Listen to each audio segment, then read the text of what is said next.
Hello. You've reached the Hope Hotline. Hello. Is this the suicide? Is this the suicide hotline? Yes. My name is Bob. How can I help you, son? I wanna die. I wanna die. I just want to slit my wrist right now. I know the feeling you're having. What's your name, son? It's pretty trash. That's not even my mother or father's last name. They just put that on my birth certificate. Well, you're not trash to me, son. Is this why you're feeling the way you are? No, I'm used to that. Oh. The swing set stopped being fun, man. Mm-hmm. Music is mud. Okay. Everything is a blur and gray. Mm-hmm. I found out my girlfriend was a novelty porn star before we met. And now I'm the bad guy because this upsets me. Hey, I've been there. To me, you're a good guy. You made this call. That makes you a great guy in my book, son.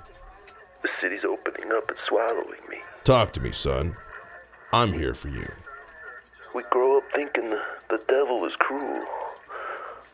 But we're puppets to this sadistic god. Truth. Dangling us on a string like bait to a bloodthirsty piranha. Facts. Nibbling on the bottom of our shoes. I've been there. Are you mad at God? God doesn't talk to me no more. Oh. I just want to... I'm just so nervous right now. Listen, friend. I know you're feeling. I can help you. Oh. Talk to my supervisor here. Everybody seems to subcontract me out to someone else. No, son, it's not like that. He has a story you just might be interested in. Well, if you say so, I'm gonna go ahead and patch you right through. Okay, but...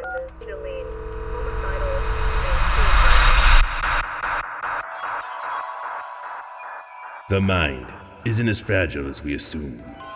The things it can sustain are quite miraculous. The paths our imaginations can go are unlimited. But sometimes, our minds can open the wrong door. Sometimes the wrong things can be invited. Minister Sinister is here to guide you on this mental odyssey. Buckle up, kids. You're along for the ride now.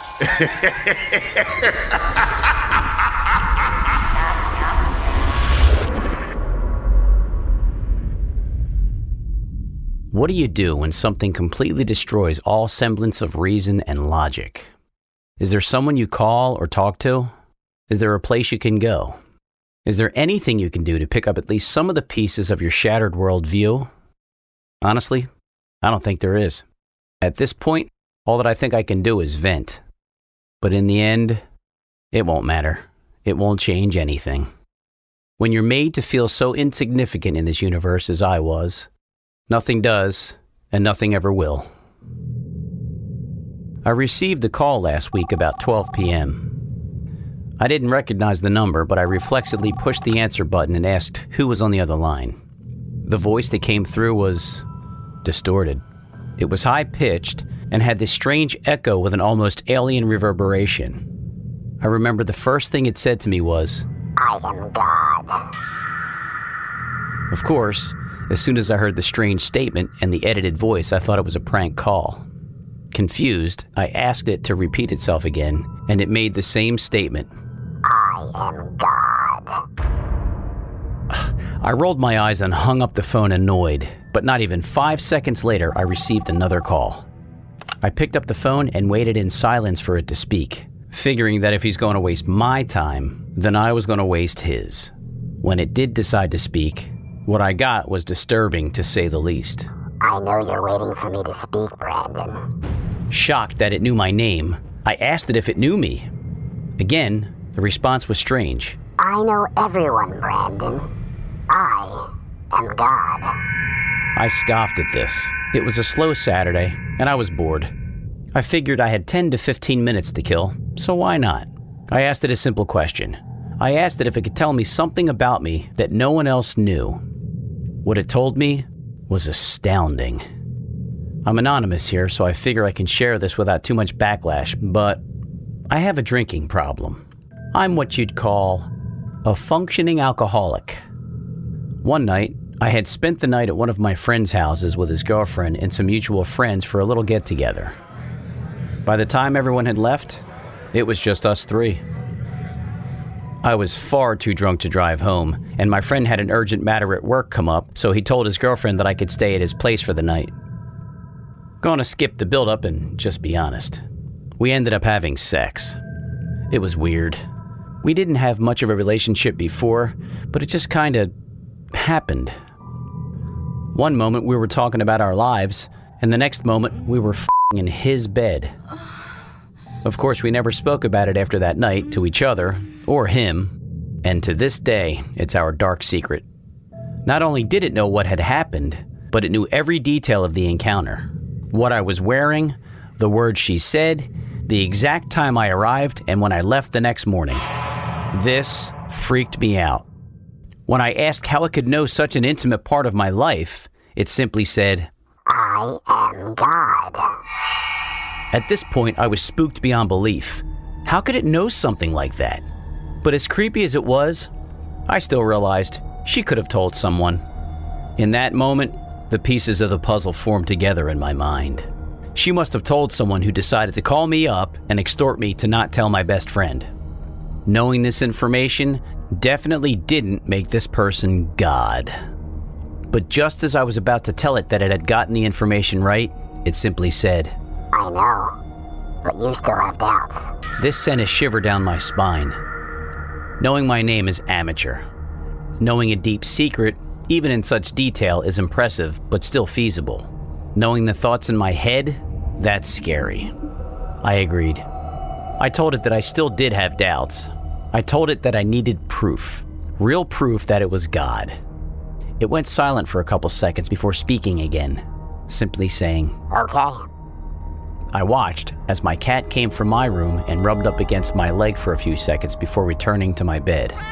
The voice on the other end of the phone told me to stand up and walk towards it, and that this would erase all doubt from my mind about its quote-unquote power. I wish every day that I could take that question back. It told me to walk to my room. I obliged. What I saw was horrifying.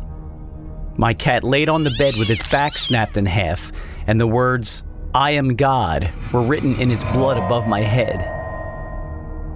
I broke down. What in the absolute fuck am I dealing with?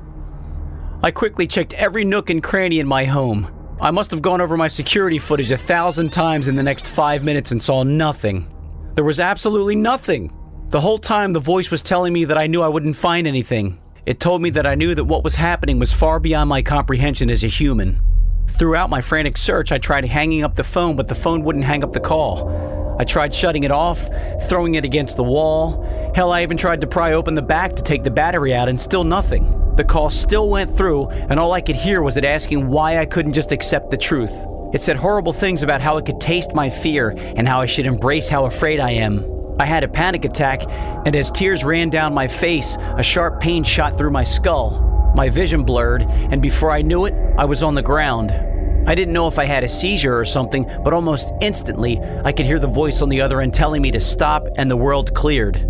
I was no longer crying, the pain in my head was gone, and I could see just fine. I just relented. I was tired, I was frustrated, and I was terrified. I asked what it wanted with me, and the response was simple. I wanted to know if you love me. I was shocked. That's all? That's why it put me through this? To ask a dumb f***ing question? I was sick. Of course I didn't love it. I told it no. How could I love something so terrible? To this day, that was my biggest mistake. The one moment I wish I could take back before any other. Again, there was a long silence. After 20 seconds of not speaking, it said, That is unfortunate. Those that do not love me suffer a terrible fate. I can never show remorse to those that do not love me. And with that, my phone went silent. I spent the rest of the day trying to process and forget, but I couldn't get the question of what the hell that thing was out of my head. To this current day, I've had the most vivid, god-awful nightmares of my life. Each one was abnormally long, too. Some feel like they were in there for days or weeks, and they were all filled with horrors and images that I don't want to relive. My life has gotten progressively worse, too. My girlfriend of 2 years left me. All the money in my bank account was stolen. My best friend found out about the affair, showed up to my job, and kicked my ass. Speaking of my job, I was fired for being the cause of such a scene. I found out my dad, who's only 60, has Alzheimer's, and my drinking problem has gotten so much worse. Keep in mind, all of this was within the span of a week. I think the most terrifying thing was a man broke into my house at night. I remember hearing him ransacking my house and being paralyzed with fear. I remember him slowly making his way up to my room and standing over me. He breathed so heavily, but didn't say a word. I kept silent, hoping beyond hope that he would leave until I felt him put something cold and metallic to my back. In that moment, I felt that I would die only to meet that terrifying creature on the other end. But by some miracle, he retracted what I know was a gun and left my home. I think that was a tease, almost like that thing told me that my life is in its hands, and that just as easily it could save me, it can take it away, and there isn't a damn thing I can do. So here I am, venting about a force that I have no control over, something that'll ruin my life until it kills me or I do the job for it. At this point, I'm past the point of fear and onto acceptance. Acceptance of the fact that we don't matter because there are things so much bigger than us out there. Things that have power beyond what we can comprehend, and things that will use that power without hesitation. It's too late for me. I guess you can call this a warning of the inevitable. All I can say is, if he comes calling, worship him, love him, praise him. Not out of any true desire to do so, but because it's the only logical thing to do. Something tells me he communicates with all his children. Save yourself and bow. Bow to God. It Says It's God. Story by Reddit user Bryany97. Narration, editing, and production by Matt Lonzi. Intro voices by Dave Rickard. Intro music, Arachnoid by Purple Planet Music. Main story and outro music by Peter B. Helland. Special sound effects by sounddogs.com. Don't forget to check us out on Instagram and Facebook for updates and special news. Thanks for listening, and we'll scare you in the next episode.